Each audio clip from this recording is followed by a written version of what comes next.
Em 2024, o Brasil inaugurou uma das maiores fábricas de carros elétricos do mundo. A empresa, a chinesa BYD. A cidade, Camaçari, na Bahia.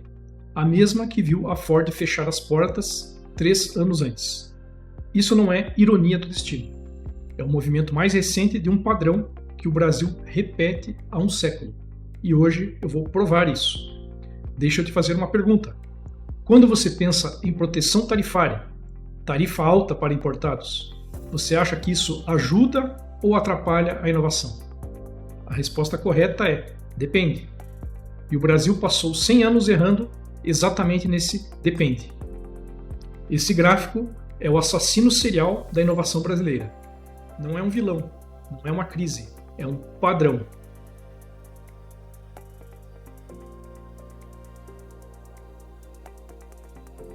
Economistas têm um nome para o tipo de proteção que gera a inovação. Chama-se Learning Rent, renda de aprendizado. A ideia é simples. Você protege uma indústria do mercado externo por um tempo. Ela aprende, fica competitiva e aí você abre o mercado. Isso pode ser visto como o andaime numa construção. O problema é quando o andaime nunca pode ser removido. Aí ele deixa de ser um andaime e passa a ser uma muleta. E o prédio nunca chega a ficar de pé sozinho. A Coreia do Sul entendeu isso lá nos anos 70. O Brasil nunca entendeu. E eu vou te mostrar exatamente onde, quando e por que isso aconteceu. E o que está acontecendo agora mesmo com os carros elétricos. Eu sou Marco de Carvalho. Seja bem-vindo a mais um episódio da série Batalhas da Inovação. Vamos começar pelo momento em que o pêndulo foi para o lado certo, pelo menos da intenção. 1956. Juscelino Kubitschek cria o GEA, Grupo Executivo da Indústria Automobilística. A lógica era impecável: trazer montadoras estrangeiras, forçar nacionalização progressiva de peças e, em 4 anos, ter uma indústria automotiva brasileira de verdade. Funcionou? Em parte, sim. A escala veio, a produção veio, mas a pesquisa e desenvolvimento, a inovação de verdade, ficou lá nas matrizes, em Stuttgart e Detroit. O Brasil virou um excelente montador de projetos dos outros. Isso tem um nome na economia industrial: Infant Industry Argument, o argumento da indústria nascente, formulado lá nos séculos XVIII e XIX. A proteção é legítima para indústrias que precisam de tempo para aprender.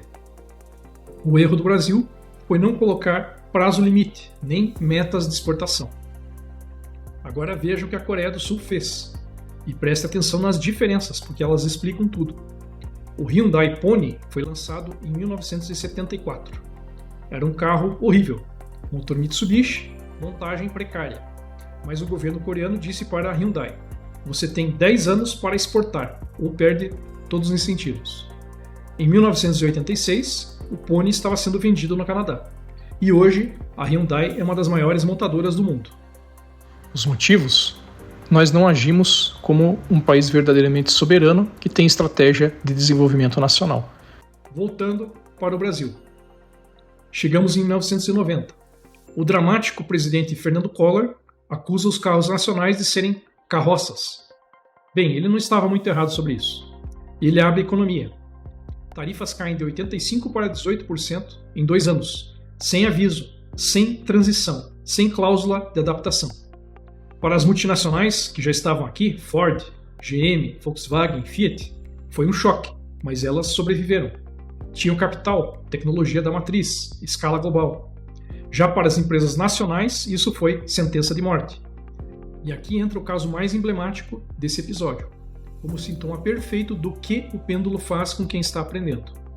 Em 1988, um engenheiro brasileiro chamado João Gurgel tinha um carro 100% nacional, motor próprio, que fazia 21 km por litro. Ele exportava para a Arábia Saudita. Ele pediu ao governo, na época o governo Sarney, o mesmo benefício fiscal que as multinacionais recebiam. A resposta foi não. 2 anos depois, Collor abriu o mercado. A Gurgel Motores fechou em 1995. Essa história é muito interessante e pode ser que ela mereça um episódio inteiro aqui da nossa série. Mas hoje ela serve para ilustrar o padrão. O pêndulo não distingue quem está aprendendo de quem está apenas montando. ele derruba os dois. Você pode estar pensando, tudo bem, foi nos anos 90, aprendemos a lição. Infelizmente não aprendemos. Em 1995, Itamar Franco e depois FHC criam o regime automotivo. As tarifas voltam para 70%, sem metas de exportação, sem prazo, sem sunset clause, cláusula de validade. O andaime volta, mas agora como muleta desde o primeiro dia. 2012. Dilma cria o Inovar Alto. Tarifas chegam a 35% para quem não produz localmente. Resultado: as montadoras chinesas JAC e Chery, que estavam começando no mercado brasileiro, saem do país. As tradicionais ficam e investem o mínimo de P&D exigido por lei, nem um centavo a mais. E chegamos em 2024. O governo impõe tarifa progressiva de até 35% aos carros elétricos chineses. A justificativa? Proteger a indústria nacional para ela se adaptar aos veículos elétricos. Sua familiar? Então, como distinguir uma proteção que gera inovação de uma que mata a inovação? Baseado no relatório do FMI de 2025 sobre política industrial e no modelo coreano, eu chamo isso de teste do andaime. São 5 perguntas. Qualquer política industrial deveria responder sim para todas elas. Primeira pergunta: tem prazo definido em lei? Sunset Clause. A proteção tem data de encerramento automática, independente de lobby? Se não tem prazo, não é andaime, é muleta. Segunda pergunta: tem meta de exportação? Exportar força a empresa a competir globalmente, não apenas sobreviver no mercado doméstico protegido. A Coreia do Sul exigiu isso da Hyundai desde o primeiro dia. Terceira pergunta: tem concorrência interna? A Coreia do Sul apoiou Hyundai, Kia e Daewoo simultaneamente, concorrendo entre elas. O Brasil protegeu oligopólios. Sem concorrência interna, não há incentivo para inovar. Quarta pergunta: tem metas de P&D verificáveis? Não promessa. Percentual da receita auditável, com destino específico. Engenharia, não marketing. Quinta pergunta: tem penalidade real por não cumprir? Não multa simbólica. Perda real do benefício, imediata e sem negociação. Agora vamos aplicar esse teste à tarifa de 35% nos elétricos chineses de 2024. Tem prazo definido? Parcialmente. Revisão prevista, mas não automática. Tem meta de exportação? Não. Tem concorrência interna? Existe, parcial. Tem metas de P&D verificáveis? Não tem. Tem penalidade real? Não tem. 2 de 5 itens. Isso não é andaime, é mais uma muleta. Agora aplica o mesmo teste ao modelo coreano dos anos 70, que funcionou. Né? Tinha prazo definido? Sim. Tinha meta de exportação? Sim. Tinha concorrência interna? Sim. Hyundai, Kia e Daewoo.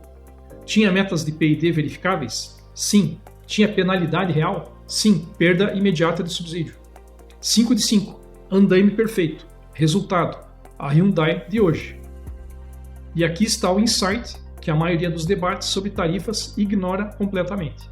O problema não é a altura da tarifa, é a arquitetura da proteção. Você pode ter tarifa zero e destruir a inovação, se abrir de forma abrupta, sem transição, como o Collor fez, com a Gurgel. Né? Você pode ter tarifa de 100% e ainda gerar inovação, se vier com prazo, metas e concorrência interna, como a Coreia do Sul fez. O Brasil passou 100 anos nos quadrantes errados. Não por acaso, por captura do Estado por grupos que lucram com a estabilidade. Tem um outro conceito na economia chamado de Path Dependency, dependência de trajetória. A ideia é que as escolhas do passado criam estruturas que tornam certas escolhas futuras muito mais difíceis. Não impossíveis, mas muito mais difíceis. O Brasil não repete esse erro por incompetência. Repete porque cada oscilação do pêndulo criou grupos de interesse que lucram com a oscilação. Montadoras multinacionais preferem um Brasil sem concorrentes nacionais. Fornecedores de peças preferem proteção sem metas. Políticos preferem benefícios que possam ser negociados a cada eleição. A Gurgel não morreu de abertura econômica. Morreu devido ao lobby das montadoras. A Hyundai não sobreviveu por sorte. Sobreviveu porque o governo da Coreia do Sul tornou o mesmo lobby impossível e o aprendizado obrigatório. todos os casos que pesquisei para este episódio, um me perturbou mais do que qualquer outro. Um engenheiro brasileiro, formado aqui, empresa fundada aqui. Em 1988, tinha um carro elétrico, motor 100% nacional, exportando para a Arábia Saudita. E pediu ao governo exatamente o que a Coreia do Sul dava para a Hyundai, lá no Oriente. A resposta foi não. Essa história tem lobby, tem traição institucional, tem um produto que poderia ter mudado a indústria brasileira. Você acha que ela merece um episódio inteiro? Me conta nos comentários. Comenta Gurgel se você quer ver essa história aprofundada aqui no canal. Antes de ir, o teste do andaime que eu mostrei hoje está completo na descrição. Pega lá e aplica para qualquer política industrial da qual você ouvir falar. E me responde nos comentários. A tarifa de 35% nos veículos elétricos chineses vai funcionar desta vez? Ou é apenas mais uma muleta, mais uma oscilação do pêndulo? Quero ler seu argumento. Se esse episódio fez você pensar diferente sobre tarifas e inovação, compartilha com alguém que ainda acha que o problema é só tarifa alta ou tarifa baixa. A resposta é muito mais complexa do que isso. Aqui na série Batalhas da Inovação, a gente não fica só na superfície. A gente vai fundo nas histórias que moldaram e ainda moldam a inovação nas empresas. E tarifas têm muito a ver com inovação e com a falta dela, como vimos. Se você ainda não se inscreveu no canal, esse é o momento. Ativa o sino para não perder o próximo episódio. Eu sou Marco de Carvalho. Obrigado pela tua atenção. Até a próxima batalha e sigamos inovando.